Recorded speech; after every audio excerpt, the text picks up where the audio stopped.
नमस्कार, MP सेवा ट्रिक्समध्ये आपल्या सर्वांचं स्वागत आहे।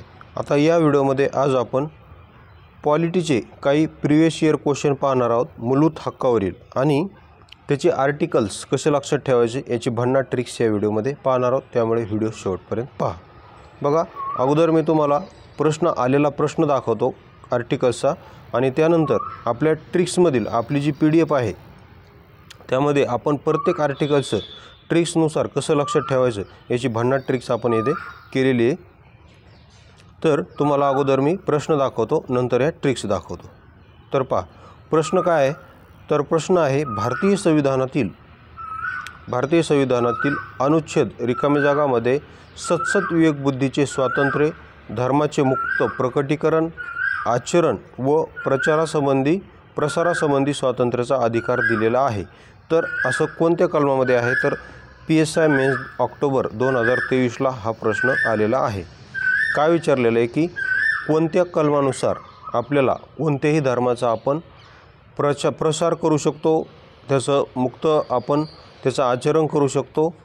तर अशा प्रकारे प्रश्न विचारलेला आहे। तुमच्यासमोर 4 ऑप्शन आहेत, तर याचं योग्य आन्सर आहे कलम 25। याचं योग्य आन्सर काय? कलम 25। आता कलम 25ला आपण याला कसं लक्षात ठेवलेलं आहे? आपल्या PDFची जी PDF आहे, हे बघा, आपली जी PDF आहे ही पॉलिटी आर्टिकल्सची आपण एक PDF बनवलेली आहे, ज्यामध्ये संपूर्ण ट्रिक्स आपण ते आर्टिकल्स घेतलेले आहेत।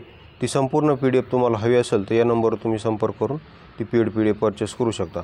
बघा, आता कलम 25चा आपण या PDFमध्ये काय ट्रिक्स केलेली ते ट्रिक्स दाखवतो। तर बघा, कलम 25 काय आहे? तर कलम 25 आहे सतसत विवेकबुद्धीने धर्माचे आचरण आणि प्रचार करण्याचे स्वातंत्र्य दिलेले। ओके, कलम 25ने आपल्याला सतसत विवेकबुद्धीने धर्माचे आचरण आणि प्रचार करण्याचे स्वातंत्र्य हे दिलेले आहे। तर याची ट्रिक्स आपण अशी लक्षात ठेवलेली आहे की वाय फॉर यहुदी धर्माचा प्रचार करण्याचे स्वातंत्र्य, वाय फॉर यहुदी धर्माचा प्रचार करण्याचे स्वातंत्र्य असं आपण आपल्या ट्रिक्समध्ये घेतलेले।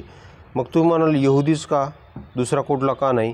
त्याचं कारण असं आहे, यहुदीचा जो वाय आहे तो ABCDनुसार 25 नंबरला येतो। किती नंबरला येतो? 25। ABCD तुम्ही असं वायपर्यंत म्हणत गेलात तर वाय हा 25 नंबरला येतो आणि झेड हा 26 नंबरला येतो। ओके, तर बाकी पुढे झेडवरून पण आपण ट्रिक्स केलेली, ते पुढच्या प्रश्नामध्ये पाहू। तर अशा प्रकारे इथे तुम्ही ट्रिक्सनुसार लक्षात ठेवा की काय म्हणायचं आता इथून पुढे आपल्याला कोणत्याही धर्माचं आचरण आणि प्रसार करण्याचं स्वातंत्र्य दिलेलं आहे ना कलम 25नं, तर आपण आपल्या हितासाठी, आपल्या फायद्यासाठी काय म्हणायचं की यहुदी धर्माचा प्रचार करणे। काय म्हणायचं?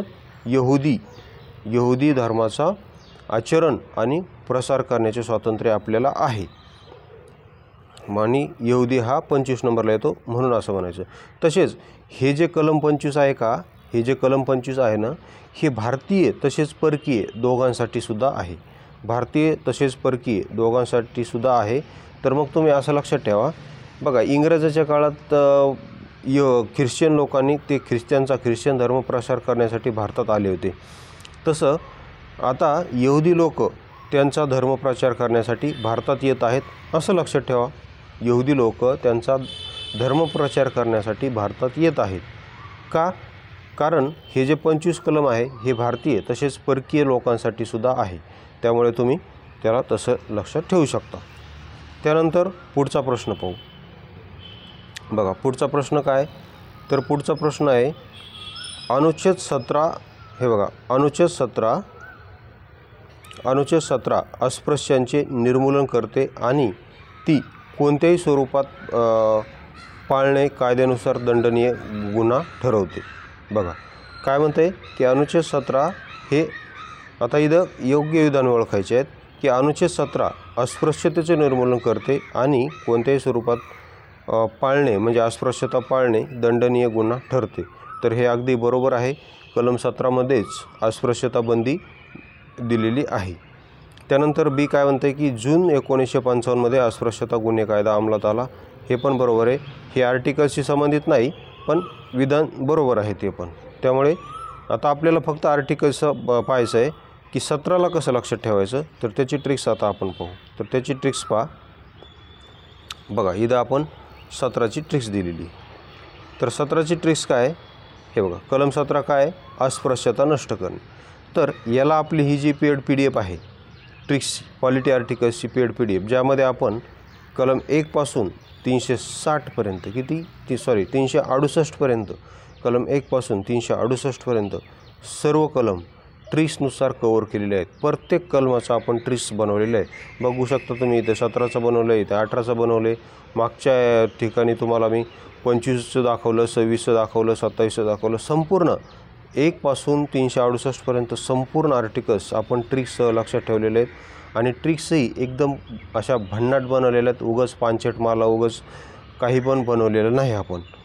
जसं ट्रिक्स पण लक्षात ठेवता येतील अशाच आपण ट्रिक्स पण बनवलेले आहेत. तर आता म्हणजे डायरेक्ट असं व्हिज्युअलाइज झालं पाहिजे असं आपण ट्रिक्स बनवलेले आहेत की ते डायरेक्ट असं व्हिज्युअलाइज झालं पाहिजे. तर आता 17ची ट्रिक्स काय केलेली आपण, तर 17ची ट्रिक्स अशी केलेली की भारतात सर्वात प्रथम सातारा जिल्ह्यात, बघा सातारा जिल्ह्यात अस्पृश्यता बंदी झाली अशी आपण ट्रिक्स केलेली. भारतात सर्वात प्रथम सातारा जिल्ह्यात अस्पृश्यता बंदी झाली अशी आपण ट्रिक्स केलेली. सातारा. मग तुम्हाला साताराच का, कारण हे बघा 17 सातारा हे जे 17 आहे हे 17 आणि सातारा, 17 सातारा दोन शब्दांचा काय होतो, अशा 17 आणि सातारा या दोन शब्दाचा काय होतो, तर इथे यमक जुळतो. ओके, 17 आणि सातारा या दोन शब्दाचा काय होतो इथे, तर यमक जुळतो. म्हणून आपण अशी ट्रिक्स केलेली आहे की भारतात सर्वात प्रथम अस्पृश्यता बंदी कुठे झाली, तर सातारा जिल्ह्यात अस्पृश्यता बंदी झाली भारतात सर्वात प्रथम, अशी आपली काय आहे ट्रिक्स आहे. त्यानंतर कलम 18 पण लगेच घेऊन टाकू आपण. कलम 18ची ट्रिक्स काय केलेली आपण, तर कलम 18ची ट्रिक्स आहे पदव्या नष्ट करणे म्हणजेच काय, रिवॉर्ड नष्ट करणे. पदव्या नष्ट करणे म्हणजेच काय, नष्ट करणे, रिवॉर्ड नष्ट करणे. बिकॉज रिवॉर्डचा जो आर आहे तो ABCDनुसार किती नंबरला येतो, 18 नंबरला. कारण पदव्यांनाच इंग्रजीत काय म्हणतात, रिवॉर्ड म्हणतात, बरोबर आहे की नाही. पदव्यांनाच इंग्रजीत काय म्हणतात, तर रिवॉर्ड म्हणतात. म्हणून आपण पदव्या नष्ट करण्यालाच काय म्हणायचं, रिवॉर्ड नष्ट करणे. त्याचं कारण असं आहे की रिवॉर्डचा जो आर आहे तो ABCDनुसार किती नंबरला येतो, 18 नंबरला येतो. म्हणून कलम 18 काय आहे, पदव्या नष्ट करणे म्हणजेच रिवॉर्ड नष्ट करणे असं आपण त्याला म्हणू शकतो.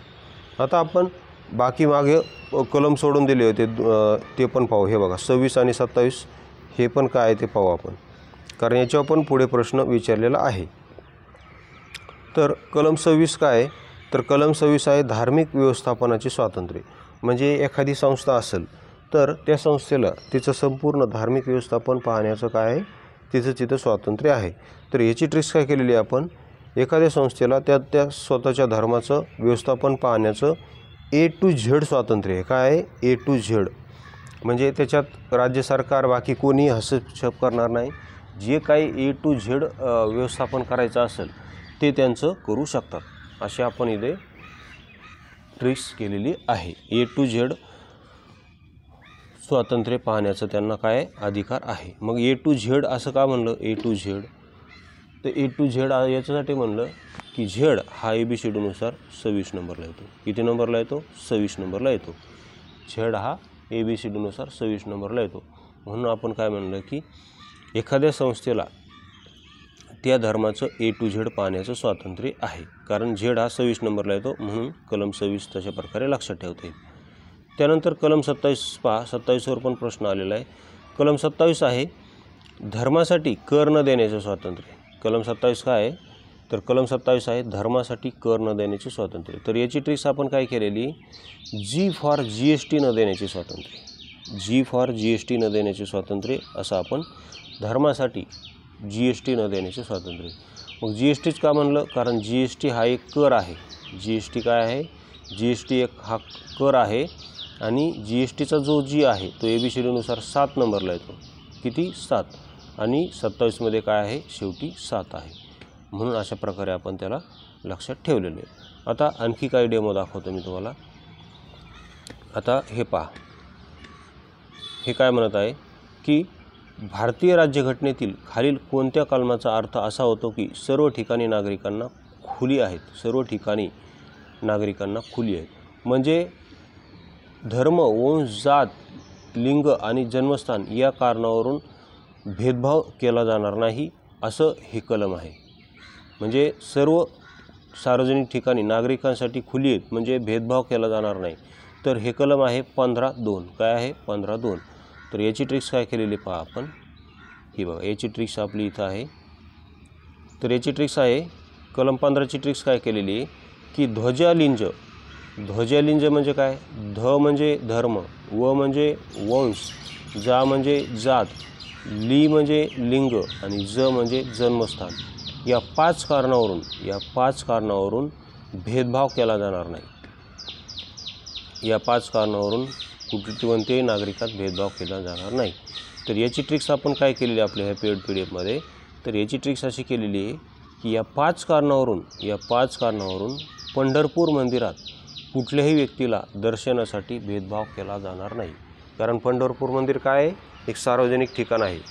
आणि या 5 कारणावरून म्हणजे तू इतर धर्माचा आहेस, तू हिंदू धर्माचा नाहीस, किंवा तू लिंग तुझं पुरुष नाही, तू महिला आहेस, तू महिला नाही, तू पुरुष आहेस, अशा कारणावरून भेदभाव केला जाणार नाही. किंवा तुझं जन्मस्थान महाराष्ट्रातलं नाही, तर अशा कारणावरून भेदभाव केला जाणार नाही. ओके. पंढरपूर मंदिरात दर्शनासाठी. मग तुम्ही म्हणाल पंढरपूर मंदिरातच का घेतलं तू? त्याचं कारण असं आहे की बघा, पंढरपूर आणि पंधरा. हे बघा, पंढरपूर आणि पंधरा असं म्हणू आपण. पंढरपूर आणि पंढरा. हे बघा, पंढरपूर आणि हे पंढरा. दोन्ही शब्दात सुरुवात प ने होते. बघा, दोन्ही शब्दात सुरुवात काय होते? प ने होते. म्हणून ते तसं लक्षात ठेवू शकता. तर अशा प्रकारे आपण पॉलिटी आर्टिकल्सचे संपूर्ण ट्रिक्स केलेले आहेत, ज्यामध्ये आपण जागोजाग आयोगाचे प्रिव्हियस इयर क्वेश्चनसुद्धा ॲड केलेले आहेत. ही जर पेड PDF तुम्हाला हवी असेल तर तुम्ही या नंबरवर संपर्क करू शकता 84 21 90 83 84. तसेच तुम्हाला आणखी काही डेमो पाहायचा असेल आर्टिकल्सचा तर तुम्ही आपले MPSC ट्रिक्स या नावाने टेलिग्राम चॅनलसुद्धा आहे. MPSC बाबा ट्रिक्स याच नावाने आपले टेलिग्राम चॅनलसुद्धा आहे. त्या टेलिग्राम चॅनलवर जाऊन तुम्हाला याचा आणखी डेमो तुम्हाला पाहता येईल. तसेच तिथे सायन्सचा पण आपल्याकडे सायन्सची पण PDF आहे, इंग्लिश व्होकॅब्युलरीची पण PDF आहे. सायन्स आणि इंग्लिश व्होकॅब्युलरीचा पण तुम्हाला तिथे जाऊन डेमो पाहता येईल. तर अशा प्रकारे आपले आर्टिकल्स आहेत.